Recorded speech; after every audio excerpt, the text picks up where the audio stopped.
ছয়টা দোয়া এবং জিকির আছে, যেই দোয়া জিকির গুলো কোরআন হাদিসে বর্ণিত সকল দোয়া জিকিরের খোলাসা, সারমর্ম এবং নির্যাস। এই ছয়টাকে যদি কোনো মুসলমান নিয়মিত আঁকড়ে ধরে, তাহলে কোরআন এবং হাদিসের যত দোয়া এবং জিকির আছে কেমন যেন তার নির্যাসটা নিয়মিত সে আমল করলো। সর্বপ্রথম হলো নবী করিম সাল্লাল্লাহু আলাইহি সাল্লামের প্রতি দুরূদ প্রেরণ করা। নাম্বার 2 ইস্তিগফার, এটাও বেশি বেশি করতে হবে।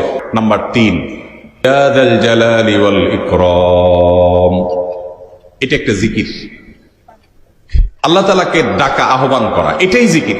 4 নম্বর হলো লা হাওলা ওয়ালা কুওয়াতা ইল্লা বিল্লাহ। 5 নম্বর আমল হলো দোয়া ইউনুস। 6 নম্বর হলো সুবহানাল্লাহ, আলহামদুলিল্লাহ, লা ইলাহা ইল্লাল্লাহ, আল্লাহু আকবার। এই বাক্যগুলো দেখবেন ঘুরে ফিরে নবী করিম সাল্লাল্লাহু আলাইহি ওয়াসাল্লাম সারাদিন পড়তেন।